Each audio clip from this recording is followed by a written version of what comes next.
Hello everyone, तेज civil के online platform पर आप सभी का स्वागत है। तो प्रीवियस क्लास में हम क्या पढ़ रहे थे? हम पढ़ रहे थे डाइजेस्टिव सिस्टम। और डाइजेस्टिव सिस्टम में हमने बकल कैविटी कर लिया था, उसमें पाई जाने वाली ग्लैंड्स और उसमें जो जो संरचनाएं पाई जाती है उनको हमने देख लिया था। तो उनको हम एक बार क्विक उनका रिवीजन कर लेते हैं। तो फर्स्ट हमने देखा था माउथ एंड बकल कैविटी।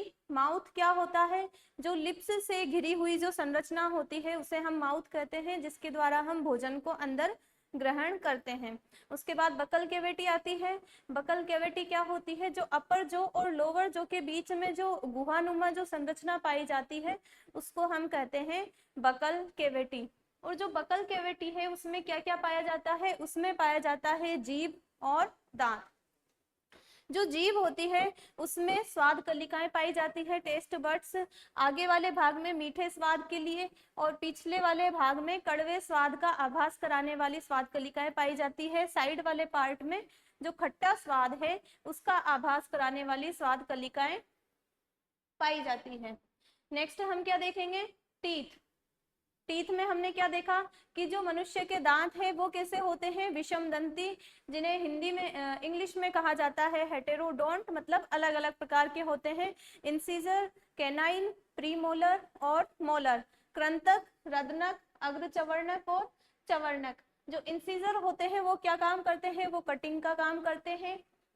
जो कैनाइन्स होते हैं वो क्या काम करते हैं? वो टीयरिंग का काम करते हैं, चीरने फाड़ने का काम करते हैं। और जो प्री मोलर और मोलर जो टीथ होते हैं वो किसका काम करते हैं? ग्राइंडिंग का या चबाने का। और जो ये टोटल टीथ होते हैं वो कितने होते हैं? 32 एक वयस्क में।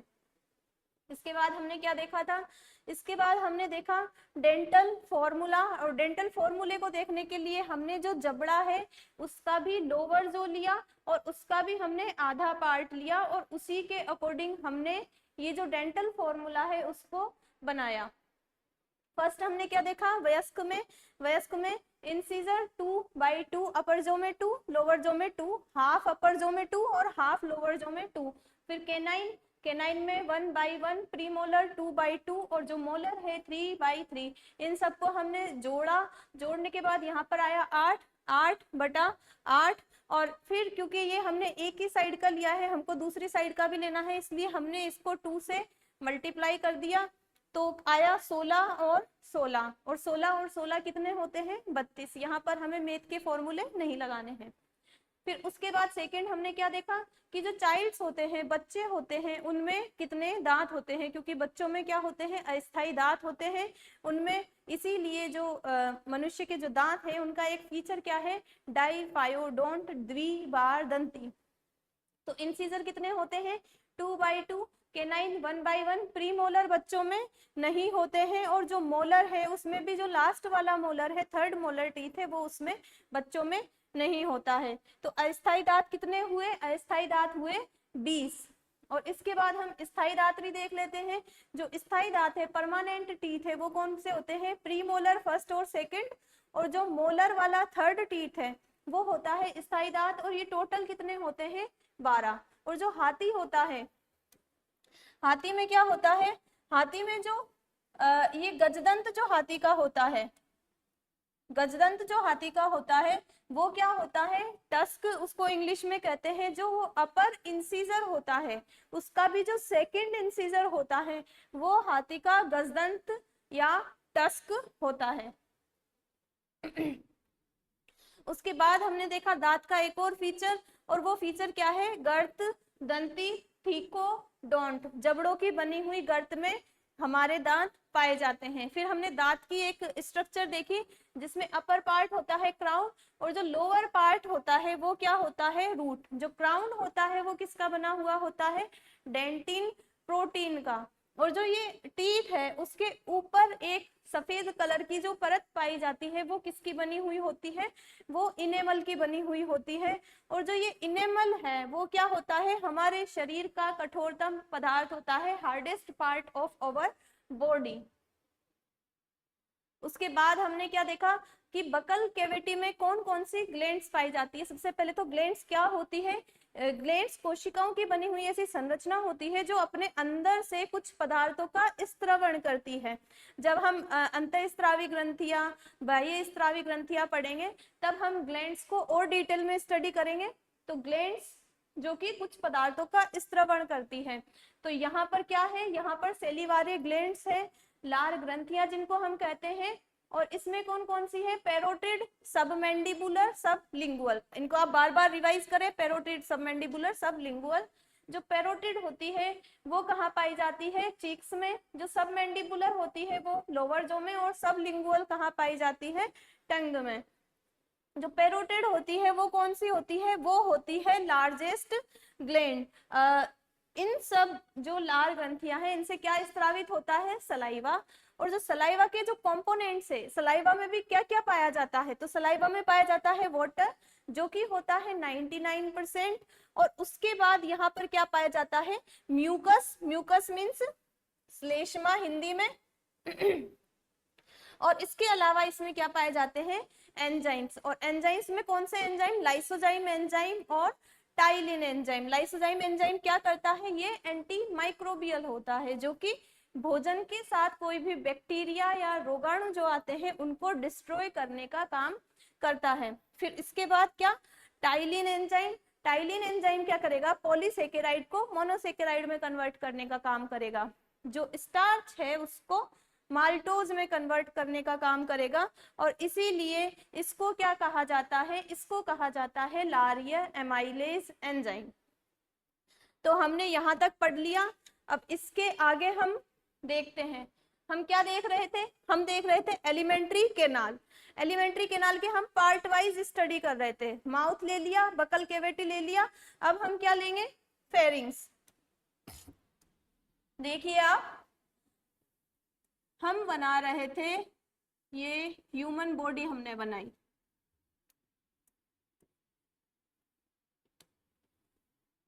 ये ह्यूमन बॉडी हमने बनाई और हम इसमें क्या कर रहे थे, एलिमेंट्री केनाल का अध्ययन हम इसमें कर रहे थे। तो माउथ में हमने देख लिया, फिर हमने बकल कैविटी भी देख ली, फिर बकल कैविटी के जस्ट आगे ये वाली जो संरचना है इसको हम देखेंगे।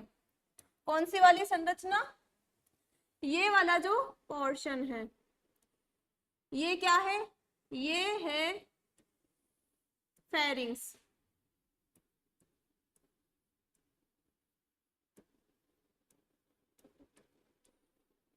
फेरिंग्स हम देखेंगे।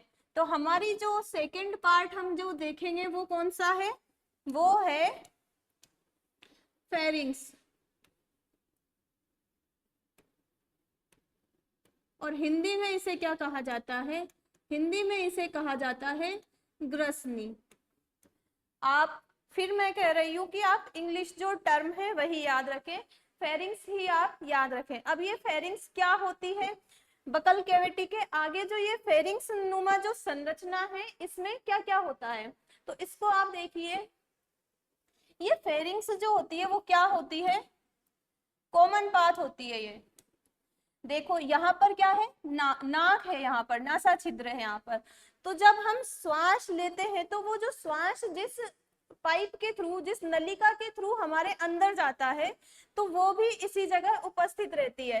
तो जो ये नासा छिद्र है, ये यहाँ पर जो दो नासा छिद्र है वो भी कहाँ पर ओपनिंग होगी, इस फेरिंग्स में। और ये क्या होती है फेरिंग्स, यहाँ से मुंह से जो भोजन जाता है और जो नाक से हम श्वास लेते हैं दोनों के लिए एक कॉमन पाथ होती है। यहीं से हमारा भोजन जाता है और यहीं से हमारी सांस जो हम ऑक्सीजन लेते हैं वो इसी जगह से जाती है। तो ये फेरिंग्स क्या होती है, फेरिंग्स क्या होती है, फेरिंग्स होती है एक कॉमन पाथ।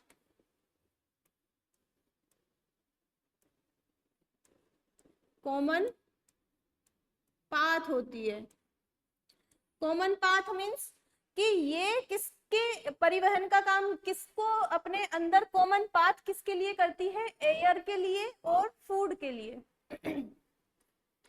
कि यहाँ पर क्या होती है, यहाँ पर एयर भी जाती है इसके थ्रू और यहाँ पर फूड भी जाता है इसके थ्रू। अब एयर जो जाती है इसके थ्रू, अब यहाँ पर एयर जाएगी, एयर और फूड दोनों का कॉमन पाथ है, तो यहाँ पर नलिकाएं भी तो दो होगी, आगे जाके यहाँ पर दो नलिकाएं होगी इस तरह से।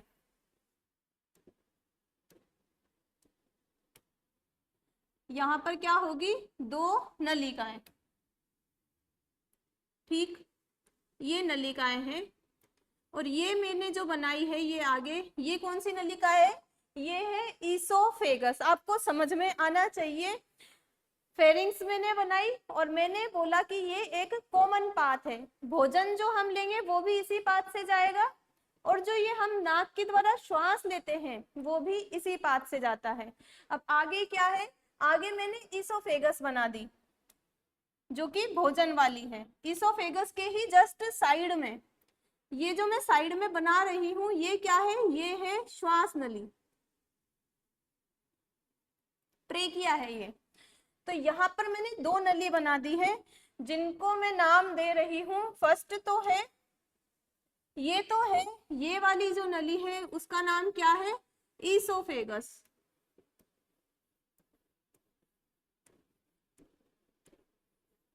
और हिंदी में क्या बोलते हैं इसको हम, ग्रसिका। और इसी के साथ मैंने जो ये पिंक कलर में बनाई है वो क्या है, वो है श्वास नली। जो हम श्वास ले रहे हैं वो किसके थ्रू जाएगी, वो इस श्वास नली के थ्रू जाएगी। तो ये क्या है, जो ये पिंक कलर में मैंने बनाई है वो है ट्रेकिया, हिंदी में श्वास नली। देखिए मैंने इनको यहाँ पे क्यों बनाया, क्योंकि मेरे को क्या समझाना है आपको कि ये जो फेरिंग्स है वो कॉमन पाथ है। कॉमन पाथ किसका, एयर और फूड का।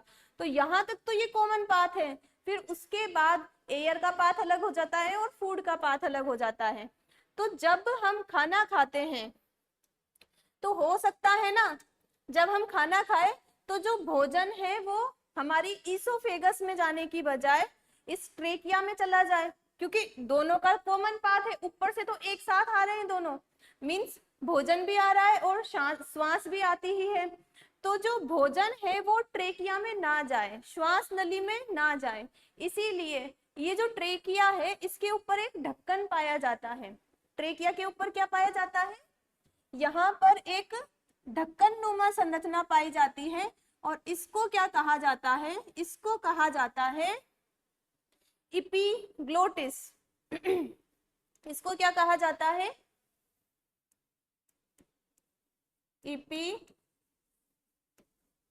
इपीग्लोटिस इसको कहा जाता है।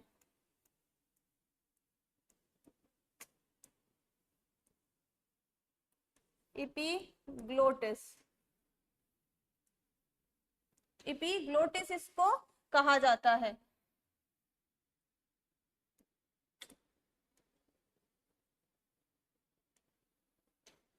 वेट फॉर अ सेकेंड, क्या कहा जाता है इसको, इपीग्लोटिस। आप ये जो टर्म मैं बोलती हूँ उसको बार बार बोले तभी ये चीजें आपको याद होगी। तो हमने क्या देखा, जो फेरिंग्स है वो कॉमन पाथ होता है किसका, एयर और फूड का। एयर और फूड का ये कॉमन पाथ होता है और एयर का पाथ होता है, तो एयर का पाथ, फूड उस एयर पाथ में ट्रेकिया में ना जाए, इसीलिए ट्रेकिया के ऊपर क्या संरचना पाई जाती है, इपीग्लोटिस। और फूड किस पाथ के थ्रू जाता है, फेरिंग्स से जाएगा फूड ईसोफेगस में।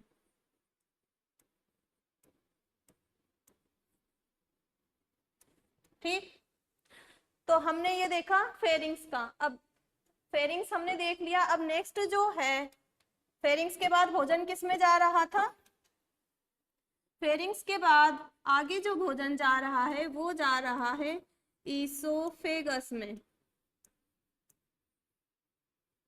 ईसोफेगस में जा रहा है, ईसोफेगस, और हिंदी में क्या बोला हमने इसको, ग्रसिका।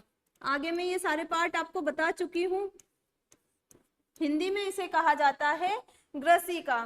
तो ये जो ग्रसिका है ये क्या है? ग्रसिका है जो एक लॉन्ग मस्क्यूलर ट्यूब है। ये क्या है? ये एक लॉन्ग मस्क्यूलर मसल्स की बनी हुई एक नलिका है जो कि भोजन को, हमने बकल कैविटी में जो भोजन लिया उसको स्टमक तक पहुंचाने का काम करती है, आमाशय तक पहुंचाने का काम करती है। तो ये क्या है? ये है एक long muscular tube, long muscular tube, long muscular tube है इसोफेगस। अब इसोफेगस के बाद हमको और क्या स्टडी करनी है? इसोफेगस के बाद क्या आता है? इसोफेगस के बाद आता है हमारा आमाशय। हम यहाँ पर क्या बनाया था? हमने बनाया था इस तरह की कुछ संरचना जिसको हमने क्या नाम दिया था? जिसको हमने नाम दिया था स्टमक।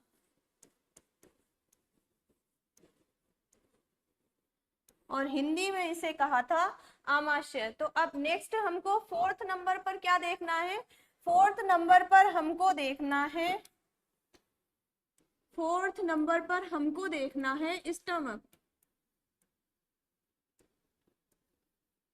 और इसी को हिंदी में क्या कहते हैं? हिंदी में इसको कहा जाता है आमाशय। मैं जो पढ़ा रही हूँ आप इसको साथ साथ नोट्स भी बना सकते हो। जैसे जैसे मैं लिखती हूँ उसी तरह आप लिखें और इनका नोट्स बनाएं। जब हम चीजों को नोट्स के रूप में लिखते हैं, नोट्स के रूप में बनाते हैं, तो हमको और बेहतर तरीके से चीजें याद हो पाती हैं। तो जैसे मैं इसीलिए लिख रही हूँ क्योंकि साथ में आप भी लिख सके। मैं इसीलिए डायग्राम बना रही हूँ क्योंकि आप भी उसी तरह डायग्राम बना सके। तो ये स्टमक हमको पढ़ना है आगे, तो स्टमक का हम देखते हैं। तो मैं यहाँ पर एक बड़ा सा स्टमक बना देती हूँ। ये मैंने बना दिया स्टमक। क्या बनाया मैंने? स्टमक। आमाशय मैंने बना दिया। अब इस आमाशय में भी क्या होता है? आमाशय में भी बहुत सारी सेल्स पाई जाती है।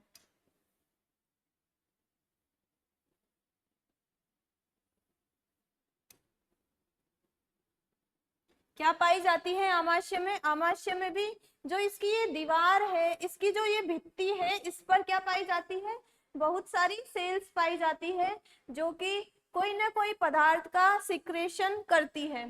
तो यहाँ पर मैं क्या बनाऊंगी? यहाँ पर मैं बनाऊंगी अब सेल्स। तो यहाँ पर कौन कौन सी सेल्स पाई जाती है? इस पूरी ही दीवार पर पाई जाती है।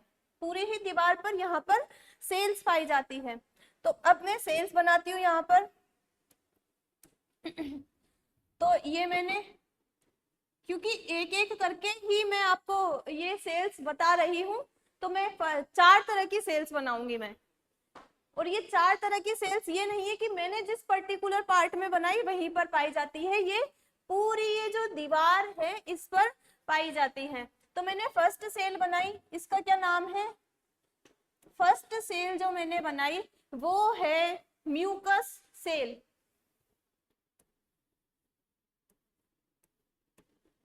Mucus cell.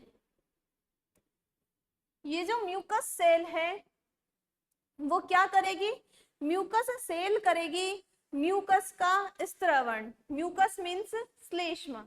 तो म्यूकस सेल यहाँ पर पाई जाती है और ये किसका सिक्रेशन करती है? ये करती है श्लेष्मा का सिक्रेशन, म्यूकस का सिक्रेशन। इसके अलावा और कौन सी जो सेल्स है वो आमाशय में पाई जाती हैं? तो इसके अलावा आमाशय में पाई जाती है, यहां पर मैं बना देती हूं जी सेल्स। आमाशय में कौन सी सेल पाई जाती है? एक और सेल जो म्यूकस सेल के अलावा है वो है जी सेल। जी सेल क्या करती है? एक और सेल मैंने बनाई, जी सेल। जी सेल क्या करती है? जी सेल करती है, जैसे ही यहाँ पर भोजन आएगा, आमाशय में भोजन आएगा इसोफेगस के थ्रू, तो ये जी सेल क्या करेगी? जी सेल गैस्ट्रिन हार्मोन का सिक्रेशन करेगी। किसका करेगी? गैस्ट्रिन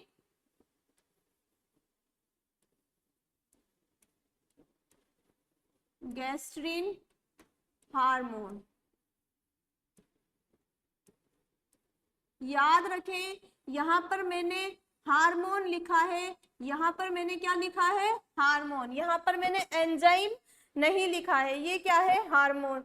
जब हम अंतःस्रावी ग्रंथियां पढ़ेंगे, तब अंतःस्रावी ग्रंथियों से जो स्त्रावित पदार्थ है उनको तो कहा जाता है हार्मोन, और जो बहिस्रावी ग्रंथियां हैं उनसे स्त्रावित पदार्थ को कहा जाता है एंजाइम। तो इसको आप अभी ना सोचे, ये आगे जब मैं ग्रंथियां आपको पढ़ाऊंगी तब बताऊंगी। अभी आप याद रखें, जी सेल्स से क्या निकलता है? Gastrin hormone. Gastrin hormone. अब ये गैस्ट्रिन हार्मोन क्या करता है उसको देखेंगे। जी सेल्स के अलावा यहाँ पर दो सेल्स और पाई जाती है, टू टाइप ऑफ सेल और पाई जाती है। जी सेल्स के अलावा टू टाइप ऑफ सेल्स और पाई जाती है, तो उसमें से इस सेल का नाम क्या है?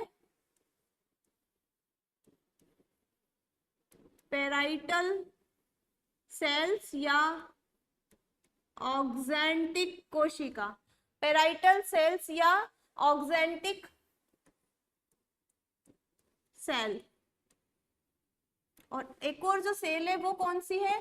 पेराइटल सेल या ऑक्जेंटिक सेल के अलावा एक और सेल पाई जाती है, वो है चीफ सेल या पेप्टिक सेल।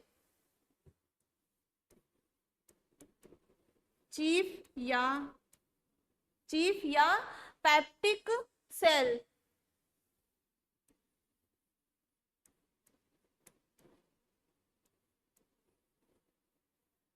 ठीक, तो मैंने यहाँ पर तीन टाइप ऑफ सेल बना दी, तीन क्या सॉरी चार टाइप ऑफ सेल बना दी। इनको एक बार मैं गोले में बना देती हूँ ताकि ये अलग से दिखे। फर्स्ट सेल हमने बनाई म्यूकस सेल, सेकंड सेल हमने बनाई जी सेल, थर्ड सेल हमने बनाई पेराइटल सेल या ऑक्जेंटिक सेल, और फोर्थ सेल हमने बनाई चीफ सेल या पेप्टिक सेल। हम क्या देख रहे थे?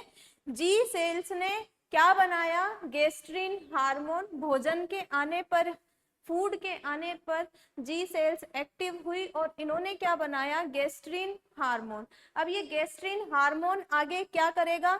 ये जो गैस्ट्रिन हार्मोन है ये बहुत काम का हार्मोन है, और ये क्या करता है? ये क्या करता है? ये आगे जाता है और ये जो गैस्ट्रिन हार्मोन है इनको एक्टिव करता है। गैस्ट्रिन हार्मोन क्या करेगा? ये जो गैस्ट्रिन हार्मोन है वो निकलने के बाद किसको एक्टिव करेगा? ये इनएक्टिव फेज में थी, ये कुछ काम नहीं कर रही थी, तो इनको एक्टिव करने का काम कौन करेगा? ये गैस्ट्रिन हार्मोन। किसको एक्टिव किया इन्होंने? एक तो पेराइटल सेल्स या ऑक्जेंटिक सेल्स जिसको हमने कहा, और सेकंड जो है चीफ सेल्स या पेप्टिक सेल्स। ये जो टर्म्स है आप इनको याद करते जाएं, बार बार रिवाइज करते जाएं, इजीली याद हो जाएगी। ये आप, मैं पढ़ा रही हूँ वैसे वैसे आप रिवीजन करेंगे तो ये इजीली याद हो जाएगी। एक बार के लिए आपको थोड़ा सा हार्ड ये लग सकती है। तो गैस्ट्रिन हार्मोन जो है वो क्या करेगा? एक्टिव करेगा पेराइटल सेल्स या ऑक्जेंटिक सेल्स को और चीफ सेल्स या पेप्टिक सेल्स को। अब इन्होंने जो गैस्ट्रिन हार्मोन है उसने इनको एक्टिव कर दिया। अब एक्टिव करने के बाद ये पेराइटल सेल्स या ऑक्जेंटिक सेल्स क्या करेगी? पेराइटल सेल्स या ऑक्जेंटिक सेल्स क्या करेगी? ये जो पेराइटल सेल्स है वो करेगी HCl का सिक्रेशन। HCl का सिक्रेशन करेगी। पेराइटल सेल्स या ऑक्जेंटिक सेल्स HCl का सिक्रेशन करेगी। और ये चीफ सेल्स या पेप्टिक सेल्स क्या करेगी? ये दो जो एंजाइम है, प्रो एंजाइम, दो एंजाइम का सिक्रेशन करती है चीफ सेल्स या पेप्टिक सेल्स, वो दो एंजाइम, उनका नाम क्या है? उनका नाम है पेप्सिनोजन और प्रोरेनिन। क्या नाम है उनके? फर्स्ट तो है पेप्सिनोजन, पेप्सिनोजन और प्रोरेनिन, पेप्सिनोजन और प्रोरेनिन,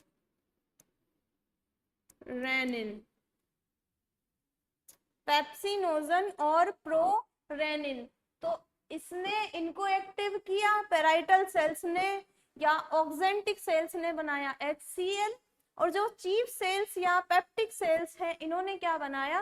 पेप्सिनोजन और प्रोरेनिन। अब ये पेप्सिनोजन और प्रोरेनिन है वो इस फॉर्म में काम नहीं करते हैं, पेप्सिनोजन और प्रोरेनिन इस फॉर्म में काम नहीं करेंगे, इनको इनकी फॉर्म चेंज करनी पड़ेगी, ये इस रूप में काम नहीं करेंगे। पेप्सिन जब पेप्सिनोजन जब पेप्सिन में कन्वर्ट हो जाएगा तब काम करेगा, और जो ये प्रोरेनिन है, प्रोरेनिन रेनिन में जब कन्वर्ट हो जाएगा, पेप्सिनोजन जब पेप्सिन में कन्वर्ट हो जाएगा और जो ये प्रोरेनिन है वो रेनिन में कन्वर्ट हो जाएगा, तब ये काम करेगी। तो इनको कन्वर्ट करने के लिए क्या चाहिए? क्यों, कब कन्वर्ट होगी ये, हमको क्या करना पड़ेगा इनको कन्वर्ट करने के लिए? तो हम देखते हैं जो ये HCl है, HCl क्या करेगा? ये जो पेप्सिनोजन है और ये प्रोरेनिन है, HCl यहाँ पर आएगा, HCl इनके पास आएगा और HCl पेप्सिनोजन को कन्वर्ट करेगा पेप्सिन में और प्रोरेनिन को कन्वर्ट करेगा रेनिन में। इनके वर्क में अभी बताऊंगी, इनके वर्क भी क्या क्या है। तो पेप्सिनोजन को पेप्सिन में कन्वर्ट कर दिया और जो ये प्रोरेनिन है उसको रेनिन में कन्वर्ट कर दिया। रेनिन और पेप्सिन दो एंजाइम, ठीक। तो पेप्सिनोजन और प्रोरेनिन को ये जो HCl है उसने किस में कन्वर्ट कर दिया? पेप्सिन में और रेनिन में, जो कि है एंजाइम। अब ये क्या करेंगे? हमको एंजाइम क्यों चाहिए थे? आगे ही आगे हमने देखा था फर्स्ट क्लास में कि हमको जो जटिल खाद्य पदार्थ है उनको सरल खाद्य पदार्थों में, सरल अणुओं में परिवर्तित करने के लिए क्या चाहिए होते हैं? एंजाइम। तो ये जो पेप्सिन है वो क्या करता है? पेप्सिन का वर्क क्या है? पेप्सिन का हिंदी में भी आप इसको पेप्सिन ही लिख सकते हैं, पेप्सिन ही लिखना होता है। पेप्सिन क्या करता है? पेप्सिन करता है ऑल टाइप ऑफ प्रोटीन। हमने क्या देखे थे? कार्बोहाइड्रेट, वसा और प्रोटीन। तो प्रोटीन का पाचन करने के लिए, प्रोटीन को सरल अणुओं में परिवर्तित करने का काम कौन करता है? पेप्सिन। तो पेप्सिन क्या करेगा? पेप्सिन क्या करेगा? पेप्सिन करेगा प्रोटीन जो है, प्रोटीन को पेप्सिन, सभी टाइप की protein, all type of protein, all type of protein, उनको पेप्सिन किस में कन्वर्ट करेगा? सरल अणुओं में। तो ये जो पेप्सिन है वो प्रोटीन को, हमने क्या देखा था? प्रोटीन का सबसे सरल फॉर्म क्या है? Amino acid. प्रोटीन का सबसे सरल फॉर्म हमने क्या देखा था? Amino acid. लेकिन प्रोटीन और अमीनो एसिड, प्रोटीन से अमीनो एसिड बनने के बीच में भी इंटरमीडिएट स्टेज जिसको हम कह सकते हैं वो आती है। तो इसके बीच में भी क्या क्या आते हैं? इसके बीच में पेप्टोन बनते हैं, फिर क्या बनेंगे? पॉलीपेप्टाइड भी यहाँ पर बन सकते हैं, पॉलीपेप्टाइड। डाईपेप्टाइड भी यहाँ पर बन सकते हैं, डाईपेप्टाइड। तो जो ये प्रोटीन है, प्रोटीन को अमीनो एसिड में हमको कन्वर्ट करना है, तो उसको कन्वर्ट करने में भी हमको टाइम लगेगा, और टाइम लगेगा तो बीच में धीरे धीरे जाके ही तो अमीनो एसिड में कन्वर्ट होगा। तो पहले पेप्टोन में कन्वर्ट होगा, फिर पॉलीपेप्टाइड में, पॉली मतलब बहुत सारे पेप्टाइड में कन्वर्ट होगा, फिर डाईपेप्टाइड मतलब 2 पेप्टाइड में कन्वर्ट होगा, और फिर लास्ट में जाकर अमीनो एसिड में कन्वर्ट होगा। तो जो ये प्रोटीन है उसको, ऑल टाइप ऑफ प्रोटीन को पेप्सिन जो है, पेप्सिन किस में कन्वर्ट करता है? पेप्टोन में, पेप्टोन्स में। और ये पेप्टोन्स जो है वो आगे जाकर अमीनो एसिड में कन्वर्ट हो जाएंगे। तो पेप्सिन प्रोटीन को पेप्टोन्स में कन्वर्ट करता है। पेप्सिनोजन HCl की उपस्थिति में पेप्सिन में कन्वर्ट हुआ, और जो पेप्सिन है वो क्या करेगा? ऑल टाइप ऑफ प्रोटीन को पेप्टोन्स में कन्वर्ट करेगा। और ये रेनिन जो है वो, रेनिन क्या करता है? रेनिन क्या करता है? जो ये रेनिन है वो चाइल्ड्स में, रेनिन क्या करता है? रेनिन चाइल्ड्स में, चाइल्ड्स में जो बच्चे जो दूध पीते हैं, उस दूध को पाचन करने के लिए जो एंजाइम काम आता है, वो मेन एंजाइम जो है वो होता है रेनिन। रेनिन क्या करता है? जो बच्चे जो दूध पीते हैं, छोटे बच्चे जो होते हैं वो दूध पीते हैं, उनकी दूध में क्या पाया जाता है? दूध में एक प्रोटीन पाया जाता है। उस प्रोटीन का नाम क्या है? कैसीन प्रोटीन, कैसीन प्रोटीन दूध में पाया जाता है। बच्चे जो दूध पीते हैं उसमें एक प्रोटीन पाया जाता है, उसका नाम क्या है? उसका नाम है कैसीन प्रोटीन।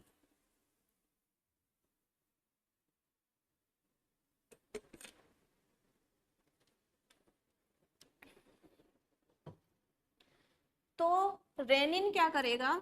यहां पर आएगा रेनिन, और रेनिन इस कैसीन प्रोटीन को पाचन करने का काम करता है, कैसीन प्रोटीन को डाइजेस्ट करता है।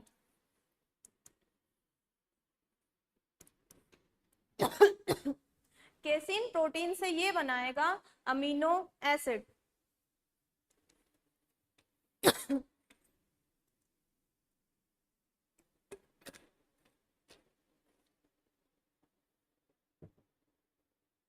तो हमने यहाँ पर देख लिया ये जो पूरा आमाशय है उसके बारे में। तो ये जो HCl है वो एक अम्ल होता है, अम्ल है, और ये एक प्रबल अम्ल है। प्रबल अम्ल क्या होते हैं? ये अगर इस आमाशय की दीवार के कांटेक्ट में आ जाए तो इस दीवार में छेद कर सकते हैं। इस जो मैं दीवार बोल रही हूँ, जो आमाशय की जो भित्ति है, भित्ति के कांटेक्ट में अगर ये HCl आया तो ये इस भित्ति में छेद कर सकता है, इस भित्ति को डिस्ट्रॉय कर सकता है, नष्ट कर सकता है। तो ऐसा क्यों नहीं होता? हमारे आमाशय में तो कोई छेद नहीं होता। क्यों नहीं होता? क्योंकि ये जो श्लेष्मा है, ये श्लेष्मा क्या करता है?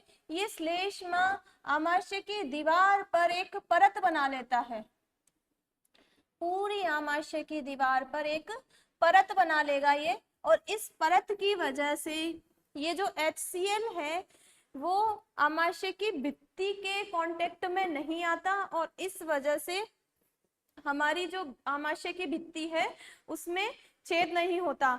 HCl एक प्रबल अम्ल होता है, बहुत ही ज्यादा प्रबल अम्ल होता है, और ये इनकी भित्ति में छेद कर सकता है, जला सकता है, ये इस भित्ति को नष्ट कर सकता है, डिस्ट्रॉय कर सकता है। और उसको बचाने के लिए हमारी बॉडी में म्यूकस सेल्स, स्टमक में म्यूकस सेल पाई जाती है, और उससे श्लेष्मा बनता है, म्यूकस बनता है, और ये म्यूकस आमाशय के पूरी जो ये भित्ति है उसके चारों ओर एक रक्षात्मक आवरण बना लेता है, जो कि HCl से उसको प्रोटेक्ट करता है।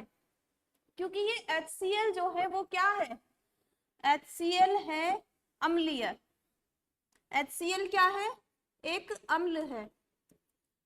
अम्ल क्या होते हैं ये भी हम आगे केमिस्ट्री में जब पढ़ेंगे, हम आगे तो केमिस्ट्री में पढ़ेंगे अम्ल क्या होते हैं।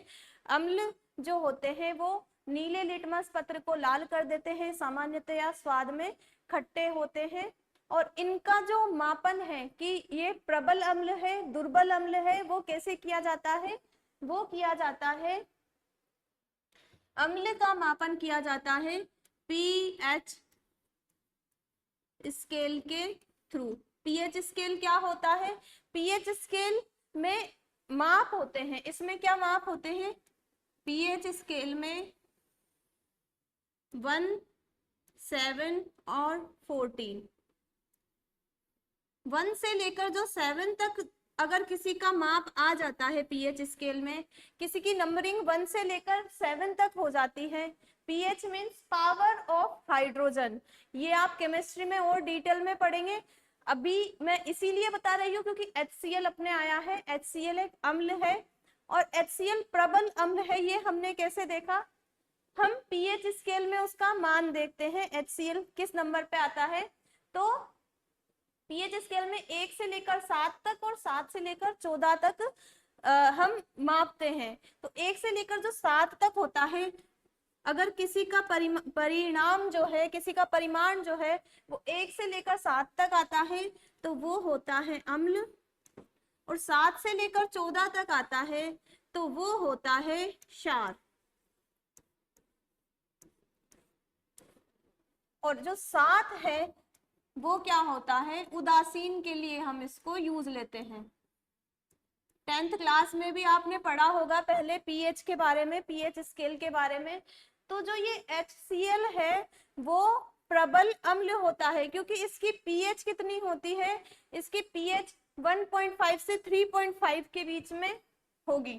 तो यहाँ पर कुछ HCl की पीएच आएगी, इसीलिए HCl क्या है, HCl एक प्रबल अम्ल है। अगर ये यहाँ पर होता तो दुर्बल अम्ल होता, और यहाँ पर अगर कोई है, यहाँ पर किसी का मान आ रहा है तो वो क्या होगा, क्षार। 7 से लेकर 7 से लेकर 14 तक अगर किसी का मान आता है तो वो होता है क्षार। 1 से लेकर 7 तक अगर किसी का मान आता है तो वो होते हैं अम्ल। उसमें भी 1 के अगर पास में अगर कोई किसी का मान आता है तो वो होता है प्रबल अम्ल, और इधर दुर्बल अम्ल। तो ये जो HCl है, HCl क्या है, एक प्रबल अम्ल, और इसकी वजह से ये पूरा जो इसके अंदर जो जो पदार्थ स्त्रावित हुए आमाशय में, हमने कितने सारे पदार्थ देखे, हमने इसमें क्या क्या देखा, हमने देखा गैस्ट्रिन हार्मोन, HCl है इसमें, श्लेष्मा हमने इसमें देखा, पेप्सिनोजन, प्रोरेनिन, ये सब हमने देखे। ये सब मिलकर एक मिक्सचर बनाते हैं, ये सब मिलकर क्या बनाएंगे, एक मिक्सचर बनाएंगे। और उस मिक्सचर को हम क्या कहेंगे, उस मिक्सचर को हम क्या कहेंगे, जठर रस, जठर रस, गैस्ट्रिक जूस, गैस्ट्रिक जूस। ये जो हमने इतने सारे पदार्थ देखे, श्लेष्मा, HCl, pepsinogen, prorennin, gastrin hormone, ये सब मिलकर इनको हम संयुक्त रूप से क्या कहेंगे, जठर रस। अब HCl की उपस्थिति की वजह से, क्योंकि HCl क्या है, एक प्रबल अम्ल है और इसका pH कम होता है, तो इसी की वजह से इस जठर रस का जो है pH कितना होगा, 1.5 से 3.5 के बीच में। जठर रस का पीएच कितना होगा, 1.5 से 3.5 के बीच में। ठीक है, आमाशय हमने देख लिया, आमाशय के बारे में जितनी भी डिटेल्स थी वो सब हमने देख ली। अब हम क्या देखते हैं, ये HCl को हम और आगे देखते हैं, HCl को आगे देखते हैं हम।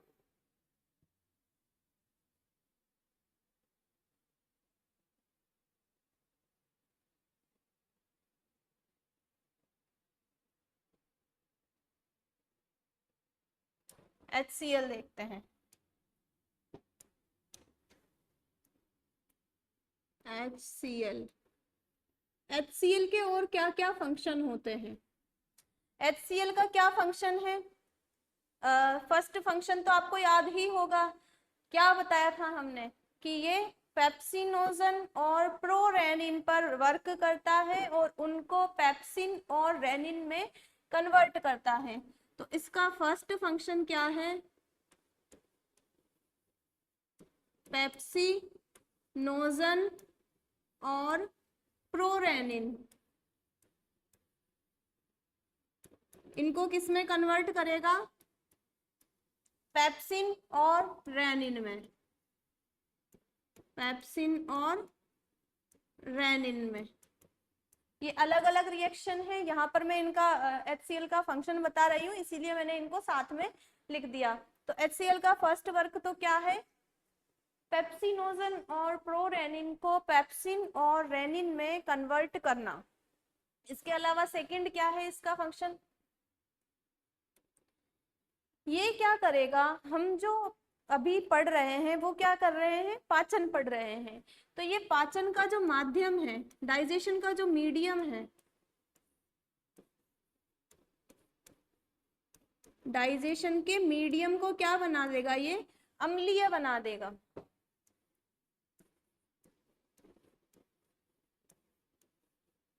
डाइजेशन का मीडियम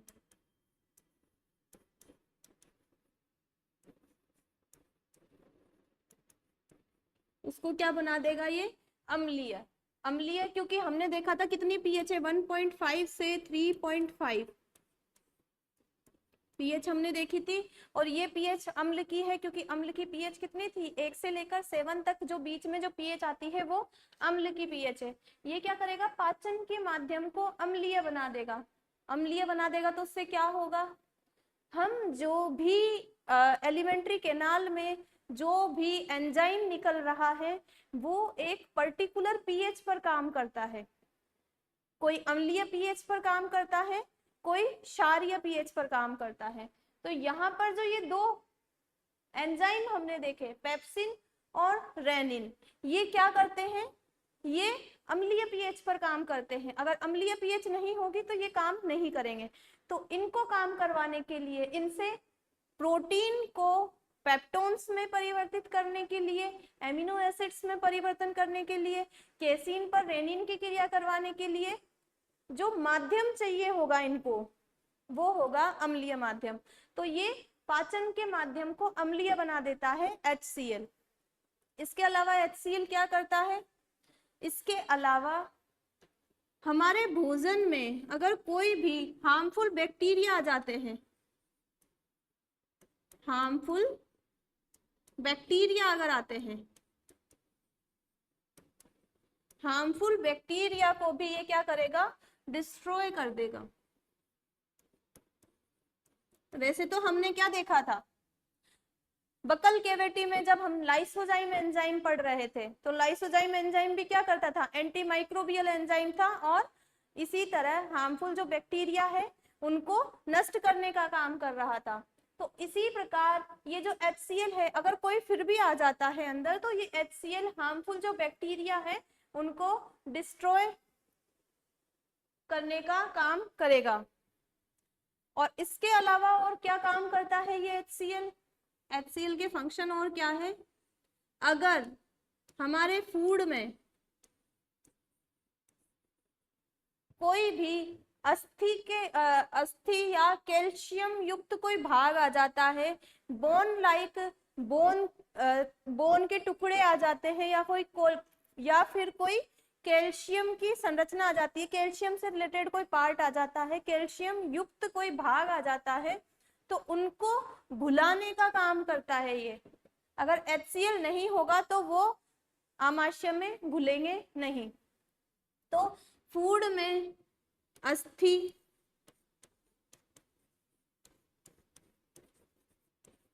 बोन या कैल्शियम युक्त अगर कोई पार्ट आ जाता है, कैल्शियम युक्त भाग आ जाता है कोई, तो उसको भुलाने का काम करता है HCl, उसको डिसॉल्व करने का काम करता है। HCl के वर्क आपको समझ में आ गए होंगे। 4 वर्क हमने देखे, पेप्सिनोजन और प्रोरेनिन को पेप्सिन और रेनिन में कन्वर्ट कर देता है, पाचन के माध्यम को अम्लीय बना देता है, हार्मफुल जो बैक्टीरिया होते हैं उनको नष्ट कर देता है, और फूड में अगर कोई बोन का या कैल्शियम युक्त कोई भाग आ जाता है तो उसको घुलाने का काम कौन करता है? HCl। ठीक है, अब हम नेक्स्ट क्या देखेंगे? नेक्स्ट हमने कहाँ तक देख लिया? हमने देख लिया स्टमक तक, आमाशय तक हमने देख लिया। अब आमाशय के आगे जो पार्ट आएगा उसको भी हमें देखना है। तो आगे कौन सा पार्ट आएगा? आमाशय के आगे कौन सा पार्ट आता है? चलो हम एक बार डायग्राम बना लेते हैं अगेन।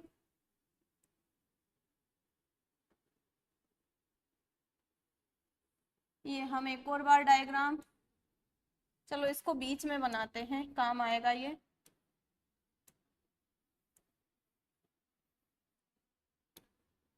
तो देखिए हमने क्या बनाया था? हमने बनाया था आमाशय।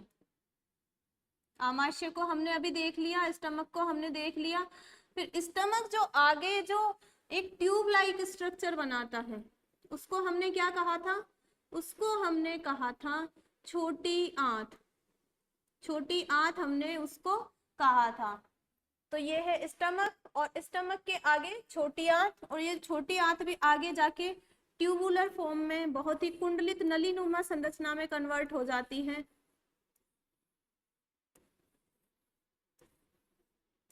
इस तरह से। तो ये वाला जो पार्ट था इसको हमने क्या कहा था? ड्यूडेनम। इसको हमने क्या कहा था? जेजुनम। इसको हमने क्या कहा था? जेजुनम। और इसको हमने क्या कहा था? इलियम। ड्यूडेनम, जेजुनम और इलियम। आमाशय के आगे हमने जो संरचना बनाई थी आपको जो फर्स्ट स्लाइड है उसमें मिल जाएगी। देखिए आमाशय के आगे हमने क्या बनाई थी? ड्यूडेनम, फिर जेजुनम, फिर ये कुंडलित नलीनुमा संरचना हमने जो बनाई थी उसको हमने क्या कहा था? इलियम। और इसी को अभी आगे हमने अभी बनाया है थोड़ा बड़ा करके। देखिए ड्यूडेनम, जेजुनम और इलियम ये क्या है? ये स्मॉल इंटेस्टाइन के पार्ट है। Small intestine. ठीक, तो ये क्या है? स्मॉल इंटेस्टाइन के पार्ट है, ड्यूडेनम, जेजुनम और इलियम। और इसके अलावा हमने इस पार्ट में 2 स्ट्रक्चर और बनाई थी। याद कीजिए आप, हमने ग्लैंड्स बनाई थी जो हमने सबसे लास्ट में बनाई थी। तो हमने यहाँ पर क्या बनाई थी? ग्लैंड्स। यहाँ पर एक दूसरा कलर लेती हूँ मैं।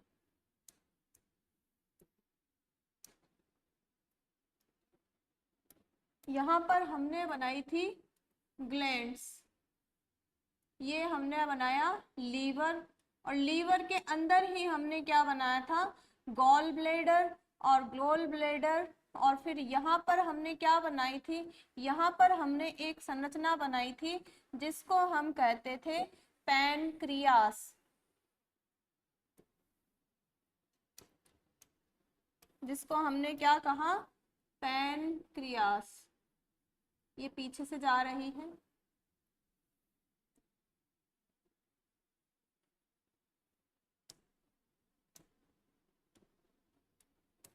ये हमने संरचना बनाई थी।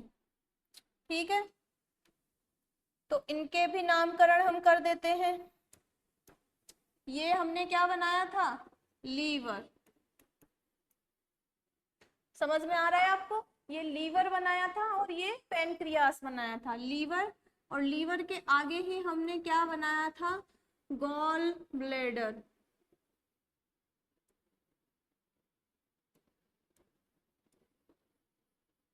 गॉल ब्लेडर, और यहाँ पर ये हमने क्या बनाया था? पैनक्रियास। ये वाली जो संरचना है ये क्या है? इसका नाम है पैनक्रियास।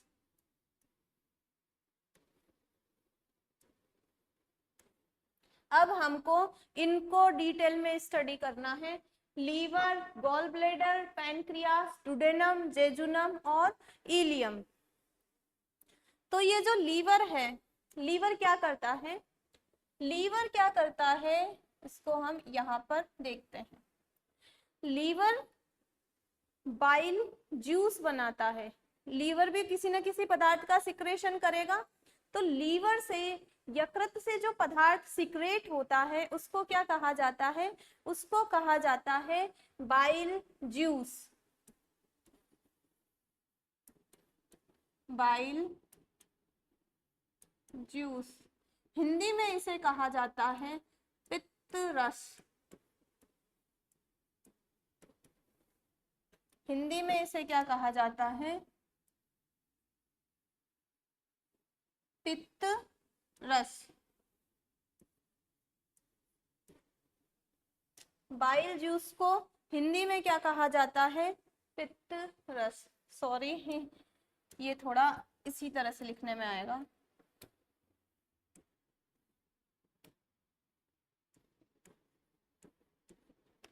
बाइल जूस या पित्त रस। बाइल जूस, इसमें क्या होता है? इसके क्या कंपोनेंट्स होते हैं बाइल जूस के, और ये फंक्शन क्या करता है? तो बाइल जूस जो है उसके कंपोनेंट्स क्या होते हैं? इसमें 85 to 97%, 85 to 97% इसमें क्या पाया जाता है? वाटर। तो बाइल जूस के कंपोनेंट्स हम देखते हैं, इसमें क्या पाया जाता है?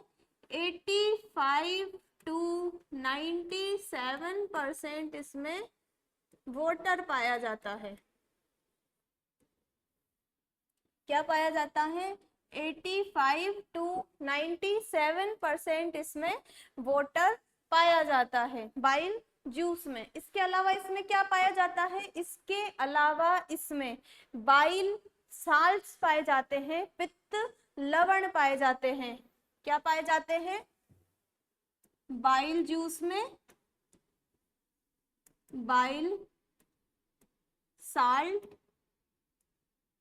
बाइल साल्ट, और हिंदी में इनको कहा जाता है पित्त लवण।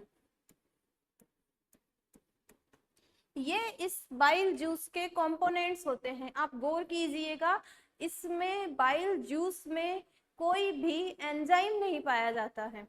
ये आप स्पेशली याद रखें कि बाइल जूस में कोई भी एंजाइम नहीं पाया जाता है। एंजाइम इसमें नहीं पाया जाता है। तो हमने बाइल जूस के कंपोनेंट्स देख लिए, और इसमें क्या पाया जाता है? वाटर और बाइल साल्ट। इसके अलावा अब हम यहाँ पर पीएच देखें। पीएच मीन्स अम्लीय है या क्षारीय है, ये देखें। तो ये जो बाइल जूस है इसकी पीएच कितनी हमें प्राप्त होती है, तो वो हम देखते हैं। बाइल जूस की जो पीएच है वो है 7.7। अब आप ही बताइए कि ये अम्ल है या क्षार है? क्या देखा था हमने? हमने देखा था कि जो 1 से लेकर 7 तक होता है वो अम्ल के लिए होता है, 7 होता है उदासीन के लिए होता है, और 7 से लेकर 14 तक जो होता है वो किसके लिए होता है? वो क्षार के लिए होता है। तो ये किसके बीच में है? 7 और 14 के बीच में। तो ये क्या करेगा बाइल जूस? बाइल जूस पाचन का जो माध्यम है उसको क्षारीय बना देगा। HCl ने क्या किया था? HCl ने पाचन के जो माध्यम है उसको अम्लीय बना दिया था, क्योंकि वो एक अम्ल था, और अम्ल था तो अम्लीय बना दिया। पीएच याद भी ना रहे तो अम्ल था तो अम्लीय बना दिया। और बाइल जूस ने क्या किया? इसका पीएच है 7.7। तो इसने क्या किया? जो पाचन का जो माध्यम है उसको इसने क्षारीय बना दिया। यहाँ पर आगे जब हम इसकी पढ़ेंगे, भोजन आएगा, तो क्या करेगा? पाचन के माध्यम को क्षारीय बना देगा। बाइल जूस का हमने देख लिया। अब बाइल जूस क्या करता है उसको भी देख लेते हैं। एक तो हमने देख ही लिया बाइल जूस के क्या वर्क करेगा। ये फर्स्ट तो क्या करेगा? पाचन के माध्यम को, पाचन के माध्यम को क्षारीय बना देगा। फर्स्ट हमने इसका ये फंक्शन देख लिया और इसका हम सेकंड फंक्शन देखेंगे कल। सेकंड फंक्शन हम इसका देखेंगे कल। तो आज के लिए हम इतना ही पढ़ते हैं और जो हमने आज पढ़ा उसको एक बार रिवाइज कर लेते हैं ताकि आपको वो रिकलेक्ट हो जाए सारी चीजें। तो आज हमने कहाँ से पढ़ा? आज हमने पढ़ा था फेरिंग्स से। तो फेरिंग्स क्या होता है? फेरिंग्स होता है कॉमन पाथ। कॉमन पाथ किसका होता है? फूड और एयर का। एयर का पाथ होता है और फूड क्योंकि एयर वाले पाथ में ट्रेकिया में प्रवेश ना कर जाए इसीलिए इसके ऊपर एक ढक्कन पाया जाता है, उसको कहा जाता है एपिग्लोटिस। तो ये था। और फूड आगे जाके ईसोफेगस में जाता है और ईसोफेगस क्या होती है? ये एक लॉन्ग मस्क्यूलर ट्यूब होती है ईसोफेगस। इसके बाद आगे हमें किसका अध्ययन करना था? स्टमक का, आमाशय का, क्योंकि ईसोफेगस से भोजन जाता है आमाशय में। जब भोजन आमाशय में पहुंचता है तो वहां पर जो जी सेल्स पाई जाती है वो एक्टिव हो जाती है और गैस्ट्रिन हार्मोन रिलीज करती है। और जो ये गैस्ट्रिन हार्मोन है वो क्या करता है?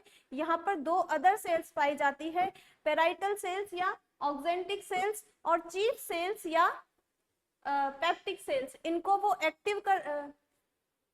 इनको एक्टिव कर देता है और इनको एक्टिव करने के बाद ये एक्टिव होने के बाद क्या करती है? पेराइटल सेल्स और ऑक्जेंटिक सेल्स बनाती है HCl और जो चीफ सेल्स और पेप्टिक सेल्स है वो पेप्सिनोजन और प्रोरेनिन बनाती है। अब ये जो HCl इन्होंने बनाया पेराइटल सेल्स ने, तो HCl भी आगे क्या वर्क करता है? HCl जो है पेप्सिनोजन को पेप्सिन में और प्रोरेनिन को रेनिन में कन्वर्ट कर देता है। ये पेप्सिन और रेनिन का वर्क क्या है? जो ये पेप्सिन है वो ऑल टाइप ऑफ प्रोटीन को पाचन करता है और प्रोटीन को किस में कन्वर्ट कर देता है? पेप्टोन्स में। हमने देखा कि प्रोटीन को अमीनो एसिड में कन्वर्ट करना है तो उसके बीच में भी पेप्टोन, पॉलीपेप्टाइड और डाइपेप्टाइड आते हैं और उसके बाद जाके अमीनो एसिड में कन्वर्ट होता है प्रोटीन। फिर चाइल्ड में दूध पीते हैं बच्चे तो उसमें क्या पाया जाता है? Casein protein. और जो ये केसिन प्रोटीन है उसका पाचन कौन करता है? रेनिन। और रेनिन जो है केसिन प्रोटीन का पाचन करके उसको डाइजेस्ट करता है। हमने देखा HCl अम्ल। अब ये HCl अम्ल है तो ये आमाशय की दीवारों में छेद कर सकता है। आमाशय की दीवारों को, आमाशय की जो ये भित्ति है, सॉरी दीवार नहीं भित्ति हम इसे कहेंगे, तो आमाशय की जो भित्ति है उसमें ये छेद कर सकता है। इसीलिए इसको प्रोटेक्ट करने के लिए यहाँ पर एक और सेल्स पाई जाती है, वो है म्यूकस सेल। और म्यूकस सेल बनाती है म्यूकस श्लेष्मा बनाती है आमाशय की पूरी दीवार पर। वो श्लेष्मा की एक सुरक्षात्मक परत बना लेती है और जिससे ये डायरेक्ट HCl के कांटेक्ट में नहीं आती और हमारी जो आमाशय की जो भित्ति है वो प्रोटेक्ट रहती है। ये सारे जो पदार्थ है वो मिलकर क्या बनाते हैं? Gastric juice. और क्योंकि यहाँ पर HCl प्रेजेंट है तो उसकी वजह से इसका pH कितना होता है? 1.5 से 3.5। HCl के वर्क क्या थे? पेप्सिनोजन और प्रोरेनिन को पेप्सिन और रेनिन में कन्वर्ट करता है। डाइजेशन का जो मीडियम है उसको अम्लीय बनाता है, हार्मफुल बैक्टीरिया को डिस्ट्रॉय करता है। और फूड है उसमें अगर अस्थि युक्त कोई पार्ट आ जाता है या कैल्शियम युक्त कोई भाग आ जाता है तो उसको भुलाने का कार्य करता है। इसके बाद हमने क्या देखा? इसके बाद आगे हम पढ़ेंगे लीवर, गॉल ब्लेडर और पेनक्रियास और डुडेनम, जेजुनम और इलियम जो कि है स्मॉल इंटेस्टाइन के पार्ट्स।